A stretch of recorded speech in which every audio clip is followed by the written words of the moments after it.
Hello everyone, তোমরা দেখছো আমাদের সাথে দুজন নতুন মেম্বারকে, আমার স্টাফ মেম্বারই এরা প্রথমবার আমার সাথে যাচ্ছে মন্দারমণি ঘুরতে।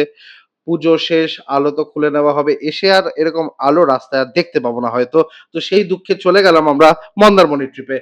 রাস্তাটা অসম্ভব সুন্দর লাগছে, ভোরবেলা 5:30টার সময় সূর্য মানে সানরাইজ দেখার একটা সুন্দর সুযোগ পেয়েছি।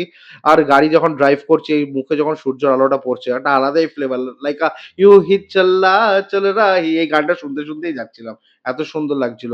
অলরেডি আমরা সেকেন্ড ব্রিজে উঠে গেছি, চলে যাচ্ছি কোলাঘাটের রাস্তায়। কোলাঘাটে আমরা একটু রেস্ট নেবো প্ল্যানিং এ আছি। অলরেডি পৌঁছে গেছি অনন্যা রেস্টুরেন্টে। আর এখানে আমরা এখন করব ব্রেকফাস্ট, সবাই মিলে নেমে একটু কথাবার্তা, এতক্ষণ গাড়ি চালানো। আর এরা তো গল্প করছে, গল্প করে আমার নামে নিন্দাও করছে যে স্যার হাইওয়েতে এরকম এরকম নেচে কুদে গাড়ি চালাচ্ছে।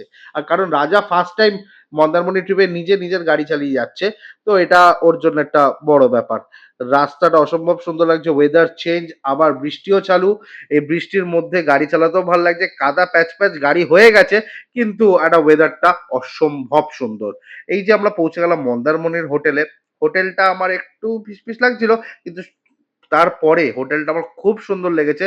যখন আমি এই ওপরে উঠেছি, ওপরের এই ভিউটা যেন অসাধারণ, সারাক্ষণ হাওয়াই হাওয়া।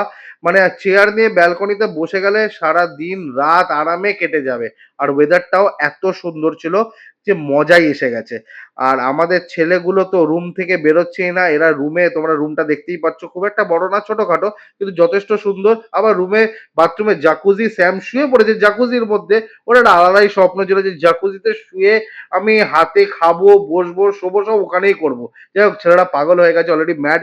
এরা শুয়ে গেছে একটু রেস্ট, আর ছেলেরা এখন, আমরা একটু হিসাব করতে বসেছিলাম যে হিসাব টিসাব কি হয়েছে খরচা। কারণ মেয়েরা তো এসবের মধ্যে খুব একটা ইন্টারেস্টেড থাকে না, ওরা খরচা করতেই ভালোবাসে। যাই হোক, পুচকাটাও হেভি মজাতে রয়েছে, সুন্দর হাওয়া খাচ্ছে। রাজার মেয়ে নতুন হয়েছে। আর আমরা সুইমিং পুলে কিছু ফটো আপনাদের সাথে শেয়ার করছি, ভিডিও শেয়ার করতে পারিনি কারণ সবারই দামি দামি ফোন, জলে পড়ে গেলে প্রবলেম হবে তাই। আর লাঞ্চেও সেম, এত খিদে পেয়েছিল, খাবারের ফুটেজই নিতে ভুলে গেছি, তাই ফটোই শেয়ার করে দিলাম। আর এদের তো খাবার পর ফটো সেশন শেষই হয় না, ফটো তুলেই যাচ্ছে, এই পোজ ওই পোজ সেই পোজ।